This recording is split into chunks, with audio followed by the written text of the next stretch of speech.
인생의 밤이 찾아오면 우리는 두려움을 많이 느끼게 됩니다. 사람은 자신의 삶을 통제할 수 있을 때 안정감을 느끼는 일이 많은데요. 그러나 이렇게 인생의 밤이 찾아오면 미래를 알 수도 없는 불안함 때문에 우리가 두려움을 참 많이 느끼게 되는 것 같습니다. 또한 여러분, 현실적인 문제는 우리가 삶의 모든 부분을 직접적으로 통제를 할 수 없기 때문에 여전히 우리는 불안하고, 또 사람은 누구나 그 마음속에 두려움이라는 것이 존재한다는 생각이 듭니다. 이 두려움이라는 것은 사람을 앞으로 한 발짝도 나아가지 못하게도 만들고요. 그러나 어떤 두려움은 긍정적으로 작용하여서 앞으로 나아갈 수 있도록 기회를 제공하기도 합니다. 그렇다면 여러분은 어떤 두려움을 가지고 살아가십니까? 오늘 우리가 출애굽기 14장에 만나는 이스라엘 백성들은 너무나 큰 두려움 가운데 있었습니다. 왜냐하면 이제 10번째 재앙을 경험한 바로가 이스라엘 백성들을 그렇게 하나님의 그 품으로 보내어 줍니다. 그래서 이스라엘 백성들은 애굽을 나와서 광야 길을 걸어가게 되었는데요. 그런데 이스라엘 백성들이 광야에서 이렇게 길을 가면서 결국 홍해 바다 앞까지 그렇게 향하는 것을 보면서 바로 왕의 마음이 변하기 시작합니다. 왜냐하면 이스라엘 백성들이 애굽에 있었을 때 애굽의 사람들이 그들을 종으로 이렇게 부리면서 경제적으로 많은 유익함을 누렸는데, 이제 이스라엘 백성들이 다 애굽에서 떠나가 버리니까 자신들에게 다가올 불편함, 여러 가지 어려움 때문에 이제 다시 쫓아가서 그들을 잡아와야 되겠다, 이런 생각을 했던 것 같습니다. 그래서 바로는 애굽에 군대를 모으고 지휘관을 세우고 마병과 병거를 보내서 이스라엘 군대를 추격하기 시작합니다. 그래서 이러한 소식을 알게 된 이스라엘 백성들은 큰 두려움에 빠질 수밖에 없었습니다. 그들이 장막을 치고 걸어가게 된 곳은 좌우에 절벽이 굉장히 높은 사이였기 때문에, 그리고 또 그들의 앞에는 이미 홍해 바다라는 엄청난 건널 수 없는 그 바다가 존재했고, 그런데 이제는 뒤에서 애굽의 군대들이 추격해 온다라는 소식을 들었을 때 이스라엘은 사면 초가의 환경이요, 그 공포심은 너무나 어마어마했을 것입니다. 그래서 이스라엘 백성들은 하나님께서 10가지 재앙을 통해서 하나님이 이스라엘과 함께 하신다라는 것을 보여줬지만 그러한 것들은 다 잊어버렸어요. 자기 눈앞에 있는 홍해 바다, 뒤에 쫓아오는 애굽의 군대, 여기에 두려움이 함몰된 나머지 모세와 하나님께 원망하고 불평하기 시작합니다. 그들의 고백을 잘 살펴보면 이런 원망을 하는 거예요. 애굽에 매장지가 없어서 우리를 광야로 보내가지고 여기에 이렇게 애굽의 군대의 손에 죽게 만드느냐. 차라리 애굽에 있었더라면, 차라리 고생은 많이 했지만 애굽 사람을 섬기는 것이 훨씬 더 나았겠다, 이렇게 말을 하면서 모세와 하나님을 원망을 하고 있습니다. 이들이 너무나 두려움에 많이 빠지다 보니까 그들과 함께 하시는 하나님은 보이지도 않고 그냥 눈앞에, 그리고 바로 뒤에 있는 이 큰 두려움이 상상력이 작동되어서 그들은 너무 공포감 속에 사로잡혀 있었다라는 것입니다. 저는 이런 내용들을 쭉 살펴보면서 돈키호테를 지은 세르반테스라는 사람이 했던 말이 생각이 났습니다. 그가 이런 말을 했습니다. 두려움은 다양한 눈을 가지고 있다. 두려움이라는 것은요, 다양한 눈을 가지고 있다라는 거예요. 그래서 굳이 바라보지 않아도 될 것을 바라보면서 두려움에 빠지게 된다라는 것입니다. 심지어는 이 두려움을 가진 사람은 땅 속에 있는 두려움도 본다고 합니다. 그래서 다리를 건너갈 때 다리가 무너지면 어떻게 하나, 또 건물에 약간의 금만 가 있으면 이 건물이 이렇게 무너지면 어떻게 하나, 또 멀쩡한 나무가 나를 위해 쓰러지면 어떡하나 하면서 너무나 다양한 눈을 가지고 두려움에 그렇게 함몰이 되어서 아무것도 하지 못하는 그런 연약한 모습에 이렇게 빠질 때가 있다라는 것입니다. 여러분, 그렇습니다. 우리도 이렇게 인생의 한계점을 만나고 또 참 우리의 모든 사면 초가의 환경보다 더 크신 하나님을 보는 것이 아니라 우리 주위에 보이는 많은 두려움에, 그리고 과거에 경험되어졌던 많은 실패 이후에 찾아왔던 두려움에 우리가 공포감에 쌓여서 우리도 이스라엘 백성들처럼 하나님을 원망하는 이런 일들이 너무 많다라는 것이죠. 그렇다면 하나님께서는 이 홍해 바다 앞에 있는 이스라엘 백성들을 통해서 도대체 무엇을 말씀하고 계시는 걸까요? 그것은 바로 하나님께서 길을 내시는 전능하신 주가 되신다라는 것을 보여주고 있습니다. 오늘 우리는 이스라엘의 이 환경 속에서 홍해 바다를 가르시는 하나님의 권능을 우리가 살펴볼 수가 있는데요, 첫 번째로 하나님께서는 이 홍해 바다를 마른 땅이 되게 하십니다. 그 말씀이 오늘 21절입니다. 보겠습니다. 모세가 바다 위로 손을 내밀매 여호와께서 큰 동풍이 밤새도록 바닷물을 물러가게 하시니 물이 갈라져 바다가 마른 땅이 된지라. 하나님께서 큰 동풍을 그렇게 일으키셨습니다. 여기서 큰 동풍은 바로 아주 강하고 맹렬한 허리케인과 같고 토네이도급의 이러한 큰 동풍이었습니다. 그래서 어떻게 됩니까? 바닷물이 갈라집니다. 그리고 그곳이 마른 땅이 되었다라고 말씀하고 있습니다. 여러분, 물에 적셔졌던 땅은 물을 거둔다 할지라도 어떻습니까? 촉촉하고 습기에 이렇게 젖어 있습니다. 그런데 지금 홍해 바다에 있었던 이 땅들이 하나님께서 갈라지게 했던 그 땅이 어떻게 됐다고요? 마른 땅이 됐다라는 거예요. 여러분, 이 마른 땅은 습기가 없는 완전히 메마른 땅을 의미하고 있습니다. 여러분, 생각을 해보세요.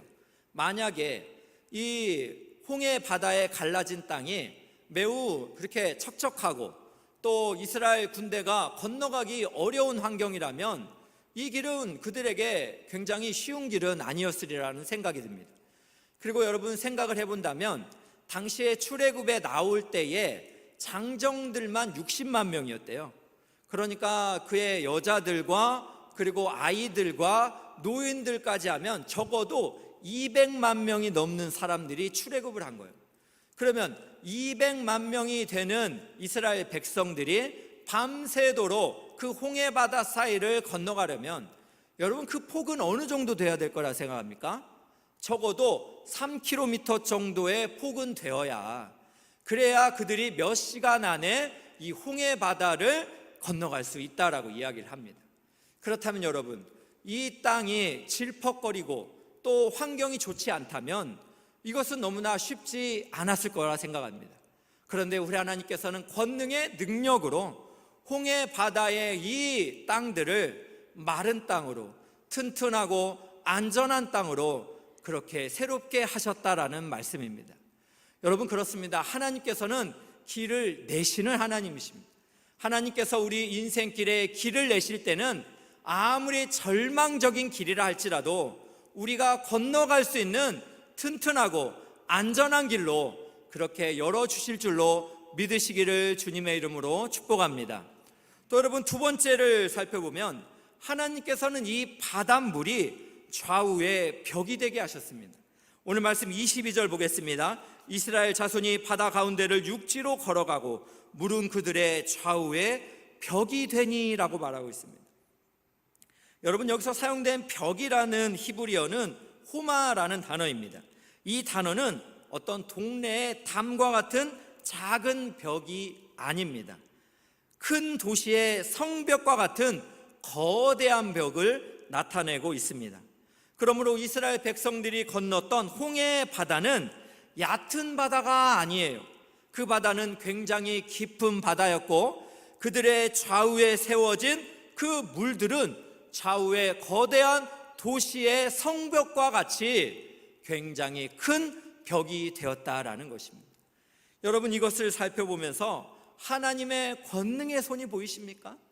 홍해 바다의 그 깊은 바다를 이스라엘 백성들이 또 자신의 자녀들이 건너갈 수 있는 거대한 벽으로, 성벽으로 만들어 주셨다라는 거, 여러분 이 한 해 하나님의 위대하신 능력을 발견할 수 있기를 주님의 이름으로 축복합니다. 그런데 여러분, 이러한 놀라운 역사적인 사실이 이 성을 가진 현대인들이 받아들이기가 어려운 거예요. 그래서 여러분, 자유주의 신학자, 그들의 이 성을 강조하는 사람들은 도무지 이게 이해가 안 된다는 거예요. 그래서 그들은 홍해라는 의미가 갈대 바다다라는 의미를 가지고 있기 때문에 이스라엘 백성들이 건넌 이 바다는 갈대가 겨우 이렇게 참 피어오르는 정도의 얕은 바다일 것이다 라고 생각을 하는 것입니다. 그러나 그들의 주장은 허행되죠. 왜 그렇습니까? 그런 얕은 바다에 애굽의 군대들이 다 수장되었다라는 것을 생각을 해본다면 이것도 말도 안 되는 거예요.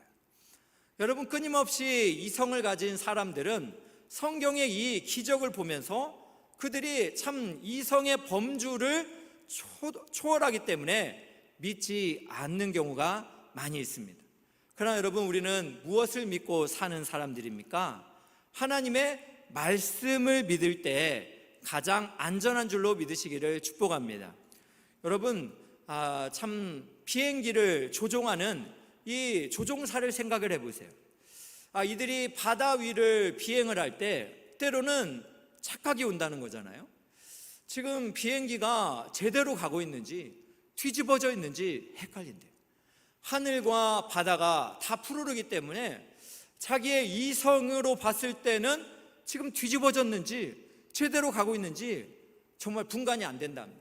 그때 이 조종사가 살 길은 무엇입니까? 조종석의 게시판을 보는 거예요. 그 게시판이 지금 정상적을 환경을 나타내는지 비행기의 뒤집어짐을 나타내는지, 이 조종사가 살 길은 자기의 이성을 내려놓고 조종석의 게시판을 신뢰할 때 살 수가 있는 것입니다. 여러분, 이 홍해바다의 기적은 하나님께서 말씀하신 말씀 안에서 이루어진 기적인 줄로 믿으시기를 주의 이름으로 축복합니다. 많은 사람들은 밀물과 썰물에 떼었다라고 이렇게 주장을 하기도 하고, 또 당시에 200만이 넘는 그 많은 이스라엘 사람들이 3km를 몇 시간 안에 넘어갔다라는 이 사실이 받아들여지지 않아서 그들이 하나님을 향한 신뢰를 갖지 못하지만, 여러분, 이 홍해바다가 그렇게 갈라지는 이 놀라운 일은 하나님께서 내신 길인 줄로 믿으시기를 주의 이름으로 축복합니다. 왜 그렇습니까? 성경을 살펴보면 이 홍해바다에 길을 내신 이가 하나님이시다라는 것을 시편의 여러 곳에서 말씀하고 있습니다. 특히 시편 106편 9절을 한번 보겠습니다. 이에 홍해를 꾸짖으시니 곧 마르니 그들을 인도하여 바다 건너가기를 마치 광야를 지나감 같게 하였다라고 말씀하십니다. 누가 홍해를 꾸짖었어요? 우리 하나님이 꾸짖으셨습니다. 하나님이 홍해를 꾸짖으시니 곧 홍해 바다가 말랐다는 거예요. 그래서 이스라엘 백성들이 그 길을 건너가기를 마치 광야의 마른 땅을 건너가는 것 같았다라고 하나님 분명히 말씀하고 계십니다. 시편 77편 16절에도 이렇게 말씀합니다. 하나님이여, 물들이 주를 보았나이다. 물들이 주를 보고 두려워하며 기품도 진동하였다라고 말씀하십니다. 홍해 바다의 물들이 누구를 보았어요? 주님을 보았습니다. 주를 보고 두려워하여서 그 기품도 진동하여서 그렇게 갈라지며 벽이 되었다라고 말씀하고 있습니다. 또 여러분, 시편 114편 3절을 보십시오. 바다가 보고 도망하며 요단은 물러갔다 합니다. 여러분, 이스라엘 백성들이 홍해 바다를 건널 때 그 바다가 보고 도망하였습니다. 또 요단강이 갈라지며 물러간 것을 말씀하고 있습니다. 시편 114편 5절에도 이렇게 말합니다. 바다야, 내가 도망함은 어찌함이며 요단아, 내가 물러감은 어찌함인가. 그렇습니다. 홍해바다의 갈라짐은 길을 내시는 하나님의 능력인 줄로 믿으시기를 축복합니다. 우리 하나님께서는 이렇게 길을 내시는 주가 되십니다. 그렇기 때문에 여러분, 우리 예수를 믿게 된 우리도 생각을 해보세요. 우리가 이전에는 흑암의 권세 아래 죄의 종 아래서, 사탄의 저주 아래서 시름시름 앓다가 가만히만 두면 지옥이라는 길로 갈 수밖에 없는 비참한 운명에 처해 있지 않습니까? 그러나 이 길에 생명의 길을 내신 이가 우리 하나님이신 줄로 믿습니다. 우리 하나님께서 예수 그리스도를 이 땅에 보내주셔서 누구든지 예수 그리스도께서 우리의 죄를 위하여 십자가에서 죽으시고 부활하신 것을 믿기만 하면 우리가 저주받은 그러한 어둠의 길에서 생명의 길로 인도함을 받게 되는 줄로 믿습니다. 예수 그리스도를 이렇게 보내주시면서 우리로 하여금 하나님과의 생명의 길을 열어주시니 그분이 우리 하나님이신 줄로 믿습니다. 여러분, 그 하나님이 우리의 인생 가운데 함께 하시고 우리의 인생에 때를 따라 돕는 은혜로 길을 내주신다라는 것을 생각할 때 여러분, 우리가 이 땅을 살아가면서 감사하게 되고 또 이 고난을 이길 수 있는 힘도 얻을 수 있지 않겠습니까? 저는 최근에 저의 한 후배 목사가 저에게 어느 날 전화가 왔습니다. 형님, 제가 너무나 참 감사하게도 한 교회 부목사로 섬기고 있는데 이 교회에서 수년을 있었더니 이제 분리개척을 시켜준다고 해요. 저를 위해 기도해 주세요라고 이렇게 요청을 했습니다. 그래서 너 너무 복을 받았다. 한 교회가 참 이렇게 부목사님을 이렇게 참 파송을 해주며 또 성도님들 보내주고 또 재정까지 일시 정도 어느 정도 후원을 한다면 이거 얼마나 복을 받은 특별한 럭키한 경우냐. 그래서 지금은 하나님께 기도해야 된다라고 제가 이렇게 권면을 했습니다. 그런데 이 후배 목사님도 이제 처음 가는 길이다 보니까 너무너무 두려웠고 또 이 책임감이 너무 많았던 것 같아요. 그래서 후배 목사님이 이제 기도원에 가서 그렇게 막 일주일을 기도를 하고 막 이렇게 시간을 보내고 이제 저와 이제 통화를 하게 되었습니다. 그랬더니 이 후배 목사님이 저에게 그러는 거예요. 형님, 목사님, 제가 일주일을 너무나 힘들게 보냈습니다. 너무나 이 환경이 감사가 큰데도 내 안에 너무나 두려움이 크게 다가오고 또 이 책임감과 중압감에 견딜 수가 없어서 정말 옥상에 올라가서 한 2번 정도 뛰어내리고 싶은 마음이었습니다. 이렇게 이야기를 했어요. 여러분, 너무 충격받지 마세요. 목사도 이렇게 막 뛰어내리고 싶은가 보다 뭐 이런 생각이 들지 모르겠는데 여러분, 그만큼 이 하나님을 믿는 목회자도 벼랑 끝에 이렇게 선 것과 같고 또 내 앞에 막 두려움이 그렇게 과중돼 버리면 정말 포기하고 도망치고 싶고 그냥 끝내고 싶다라는 생각이 든다라는 거예요. 그런 마음이 들 수도 있다라는 것입니다. 그래서 이 후배 목사님은 이 절망의 밤에서 하나님을 붙들 수밖에 없었다.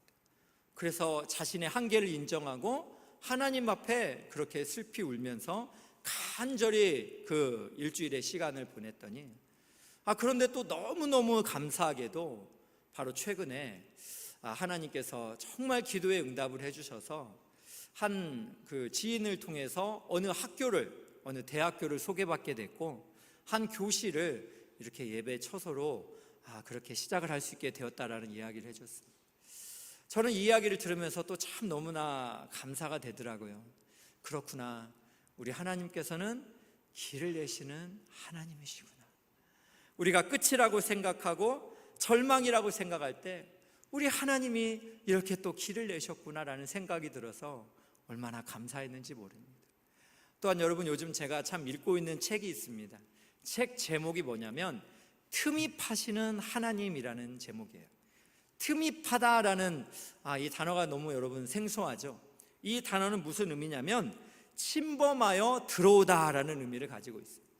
그래서 여러분, 이 책의 저자는 우리의 인생길에 가장 절망적인 순간, 약하디 약한 순간에 한계를 인정하고 두 손 두 발을 들 때에 하나님이 틈이 파셔서 우리를 구원하시고 인도하여 주신다라는 이런 내용을 이야기하고 있습니다. 저는 이 책을 또 이렇게 읽으면서 그렇구나, 우리 인생이 정말 앞에는 홍해 바다고 뒤에는 애굽의 군대와 같이 좌우에는 절벽이 있어서 어찌할 바를 모르는 그 절망의 상태, 슬픔의 상태, 끝이라고 생각되는 그 마지막 순간에 올 때에도 우리 하나님이 그때야말로 틈이 파시는, 즉 침범하여 들어오셔서 우리와 함께 하시고 아무도 상상할 수 없는 제3의 길, 홍해 바다를 갈라주신 것 같은 그 길을 내시는 능력과 권세를 베풀어 주실 줄로 믿습니다. 여러분, 이런 하나님이 우리의 하나님이십니다. 이 하나님을 믿고 사는 인생은 여러분 절망에서 그렇게 오랫도록 침체하면 안 됩니다. 우리 하나님께서는 이사야서 43장 19절에도 이렇게 말씀하셨어요. 보라, 내가 새 일을 행하리니 이제 나타낼 것이라. 너희가 그것을 알지 못하겠느냐? 반드시 내가 광야의 길을, 사막의 강을 내리니. 그렇습니다. 우리 하나님은 새 일을 행하시는 우리 하나님이신 줄로 믿으시기를 축복합니다. 그 하나님은 광야의 길을 내시고 사막의 강을 내시는 하나님이신 줄로 믿습니다. 그래서 여러분, 우리 하나님께서 우리에게 주신 찬송이 있잖아요. 날이 저물어 갈 때, 빈들에서 걸을 때, 그때가 마지막으로 생각에는 그 허무한 그때가 바로 하나님이 일하시는 카이로스의 때가 된다라는 것입니다. 내 힘으로는 안 되고 또 빈손으로 그렇게 허탕치면서 걸을 때, 그때야말로 우리가 고백할 수 있습니다. 길을 내시는 그 하나님의 예비하심, 그분이 바로 여호와 이레의 하나님이다라는 것입니다. 우리 주님이 우리 인생길 가운데 일을 하십니다.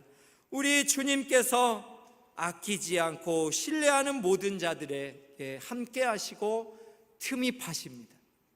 사랑하는 귀한 성도 여러분, 여러분은 어떤 환경에 처해 있으십니까? 오늘 틈이 파시는 하나님, 인생의 새 일을 행하시고 그렇게 광야에 길을 내시고 사막에 강을 내시는 그 하나님을 신뢰하며 믿음의 길을 걸어가시기를 주의 이름으로 축복합니다. 그렇다면 사랑하는 귀한 성도 여러분, 우리가 홍해바다에 길을 내심이 주는 의미가 한 두 가지가 있어요. 그것을 한번 묵상을 해보기 원하는데요. 첫 번째는 고통 중에는 하나님의 선한 뜻이 있다라는 것입니다. 우리가 인생의 고통의 길을 걸어갈 때 하나님의 선한 뜻이 있다라는 것입니다. 여러분, 우리는 이 땅을 살아가면서 여전히 고난을 많이 당합니다. 그런데 그 고난을 우리가 다 이해할 수도 없지만, 또 하나님의 깊이로 우리가 측량할 수도 없지만, 하나님께서 허용하시는 고난이라는 것이 있다는 거예요.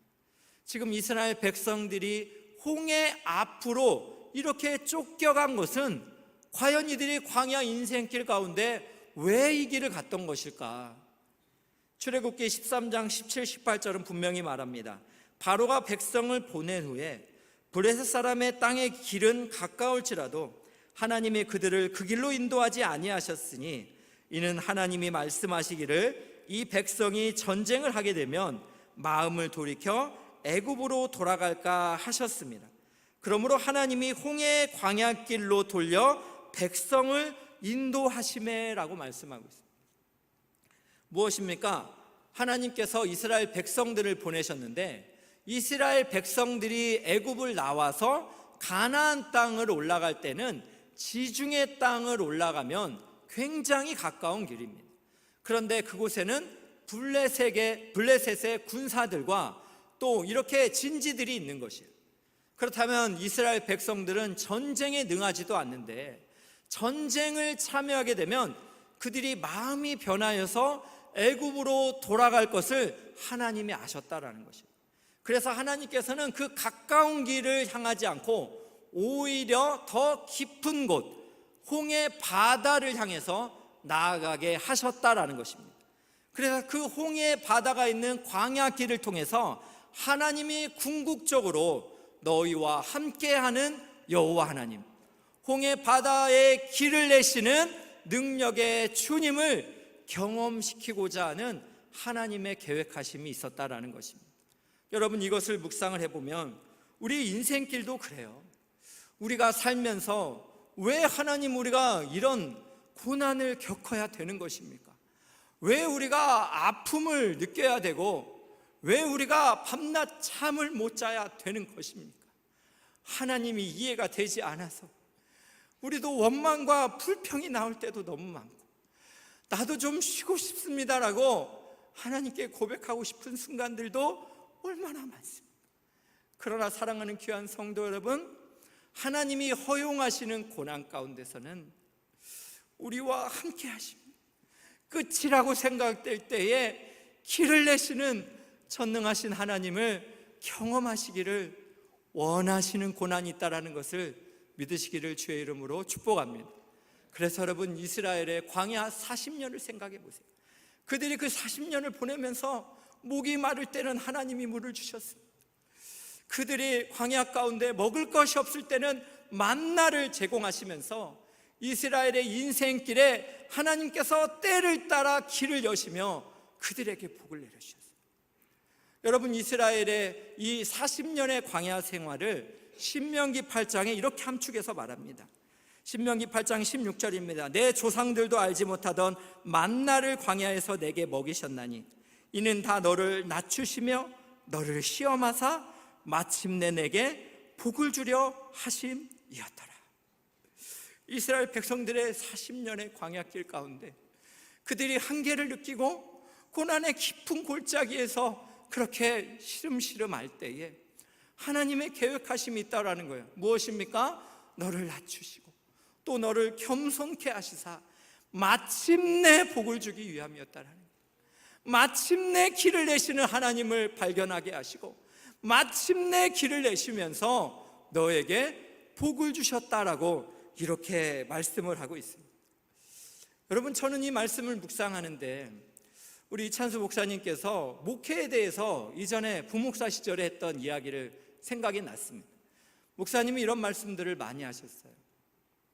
목회는 물의 철학이다라는 말씀을 하셨어요. 이게 무슨 말이냐면 목사님께서 목회를 할 때는 마치 물처럼 하나님이 흘려 보내주시는 결을 따라 목회를 한다는 거예요. 그래서 이렇게 쭉 하나님이 인도해 주시는 대로 걸어가다 보면 때로는 예상치 못한 고난에 탁 막힐 때가 있다. 그때는 우리 목회가 어떻게 해야 되는가? 멈춰야 된다는 거예요. 그리고 하나님의 뜻이 어디 있는지 그렇게 간구해야 된다는 것입니다. 그렇다면 하나님께서 또 때를 따라서 그렇게 넘어갈 수 있는 은혜를 베푸시기도 하고 때로는 전혀 예상치도 못했던 다른 길을 여신다는 거예요. 생각지 못했던 제3의 길을 열어서 이 목회가 하나님의 뜻 가운데서 인도함을 그렇게 받아갈 수 있다라는 말씀을 하셨어요. 여러분, 저는 이 말씀이 얼마나 좋았는지 몰라요. 그렇구나. 우리의 일사랑교회도 또 우리의 인생길도 우리가 힘을 좀 많이 빼고 하나님께서 길을 내시기 때문에 우리의 인생길에 절망의 문 앞에 딱 서게 되면 죽음의 문턱에 딱 직면하게 되면 하나님이 또 멈추게 하시고 하나님을 찾게 하시고 예상치 못한 길을 열어주셔서 하나님의 은혜로 한 걸음 한 걸음 넘어서고 흘러가는 것, 이것이 목회고 이것이 우리의 가정이구나라는 생각이 들었습니다.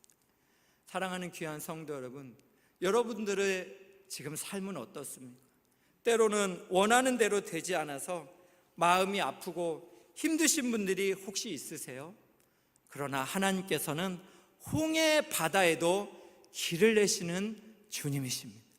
여러분의 인생길에도 하나님을 의지하신다면 하나님께서 여러분의 그러한 삶에도 반드시 길을 내시고 인도하여 주실 줄로 믿으시기를 주님의 이름으로 축복합니다.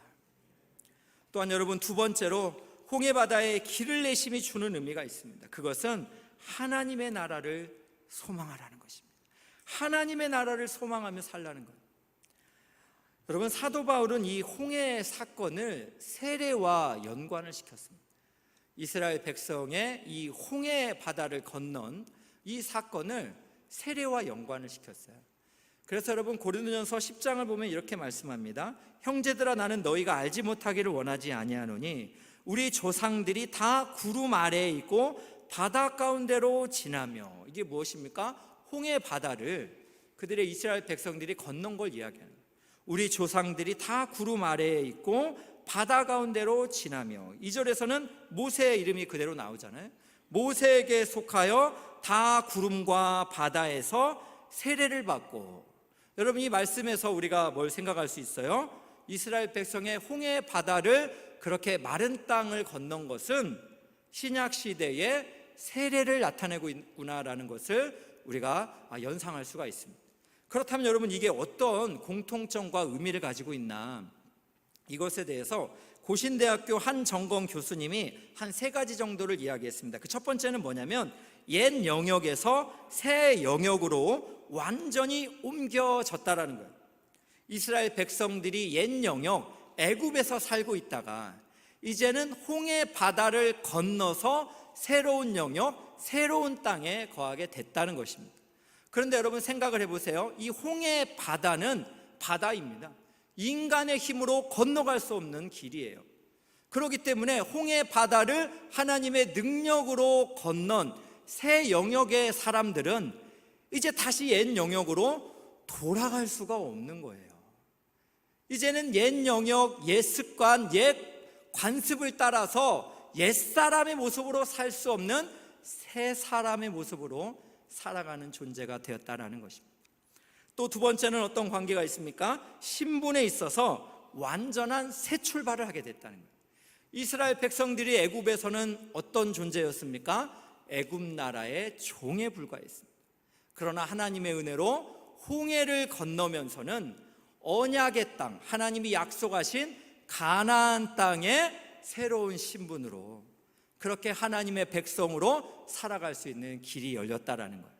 이것이 신약 시대로 말씀하면 무엇입니까? 예수 그리스도의 그 죽으심과 부활하심을 통해서 우리 예수를 믿는 사람들이 하나님의 나라라는 영원한 땅에 들어갈 수 있는 그러한 존재가 되었다라는 것입니다. 또 세 번째는 무엇입니까? 물을 통과하는 것은 죽고 살아나는 것을 의미합니다. 여러분, 홍해 바다는 이스라엘 백성들에게 죽음의 바다입니다. 그래서 이집트 군대는 뒤쫓아오고 앞에는 바다가 가로막혀 있습니다. 그런데 이스라엘 백성들이 그 바다를 무사히 통과했다라는 것입니다. 그래서 그들은 바다를 지나면서 죽고 다시 태어나는 경험을 했다라는 거죠. 그렇다면 여러분, 이것을 세례하고 연관을 시켜본다면, 여러분, 세례라는 것이 무엇입니까? 예수님과의 완전한 연합이지 않습니까? 그래서 여러분, 침례교에서는 침례를 합니다. 물에 가서 이렇게 빠지는 이런 일들을 하죠. 우리 장로교에서는 상징으로 물을 이렇게 머리에 이렇게 안수를 합니다. 그렇다면 여러분, 침례를 한번 생각을 해본다면, 예수를 구주로 믿는 사람들은 어떻게 되는 거예요? 죄에 대해서 물속에 잠긴다라는 것은 물속에 예수와 함께 죄에 대하여 죽는다라는 의미를 갖고 있습니다. 그러나 다시 물속에서 살아난다는 것은 예수님과 함께 의에 대하여 부활한다라는 의미를 가지고 있습니다. 그렇기 때문에 이 홍해 바다의 기적이, 이스라엘 백성들이 홍해 바다를 건넌 이 놀라운 역사적인 사실이 신약 시대에 예수를 믿는 사람들이 예수와 함께 죄에 대하여서는 죽고 예수와 함께 의에 대하여 부활한다라는 것을 우리에게 나타내주고 있다라는 것이요. 여러분, 그렇기 때문에 이 홍해 바다의 기적은 우리 예수를 믿는 사람들에게 굉장히 큰 의미를 가지고 있습니다. 더 이상 죄의 종이 아닙니다. 하나님 나라의 새 언약에 그렇게 하나님의 백성으로, 자녀로 살아갈 수 있는 존재가 되었다라는 것입니다. 이제는 우리에게 시작된 하나님의 나라, 이제는 예수 그리스도께서 다시 이 땅에 오시며 하나님이 여시는 새로운 길 가운데 완성될 하나님의 나라, 그 나라를 우리가 소유하며 살아갈 수 있는 존재가 되었다라는 것입니다. 여러분, 이것을 생각할 때 얼마나 감사합니까? C.S. 루이스는 그래서 이 땅에서의 우리의 삶을요, 그림자 땅이다 이렇게 이야기를 했어요. 실체가 아니라는 거예요. 이 땅에서의 우리의 삶은 매우 잠깐이다라는 거예요. 그렇다면 진짜 실제는 무엇입니까? 하나님의 나라, 이미 시작된 하나님 나라, 그리고 예수 그리스도께서 오시며 완성될 그 하나님 나라, 그 하나님 나라가 진짜 실제다라는 것이에요. 그렇기 때문에 여러분, 우리가 이 땅을 살아가면서 고난이라는 것 때문에 너무 괴로워하지 맙시다. 우리가 이 땅에서 겪는 하루하루의 삶이 그냥 그림자 땅에 불과한 나그네 길, 인생길이다라는 거예요. 그래서 여러분, 2절에 마더 테레사 수녀님은 이런 말을 했어요. 우리가 이 땅에서 겪는 모든 고난은 그냥 싸구려 여관방에서 묵는 하룻밤에 불과하다. 여러분 이해 가십니까? 우리가 이 땅에서 겪는 모든 고난들은 그냥 싸구려 여관방에서 묵는 하룻밤 정도에 불과하다, 이런 말을 했어요. 여러분, 우리의 인생길, 고난길 지나갑니다. 그러나 우리가 절망하지 않는 것은 우리는 하나님께서 함께 하시고, 또 하나님께서 우리의 인생길을 내시고, 또 우리에게는 예수님이 다시 오시는 길, 하나님의 완성되는 나라가 있기 때문에 그렇습니다.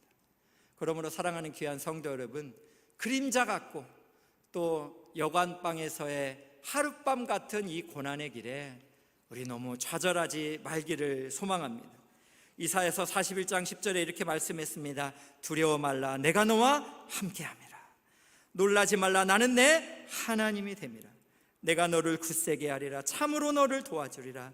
참으로 나의 의로운 오른손으로 너를 붙들리라. 그렇습니다. 우리 주님께서 함께 하십니다. 우리 주님께서 우리를 붙들어 주십니다. 우리가 새롭게 봄이 되고 새 학기가 시작되고 모든 것이 새롭게 출발을 합니다. 그때 여러분, 두려워하지 맙시다.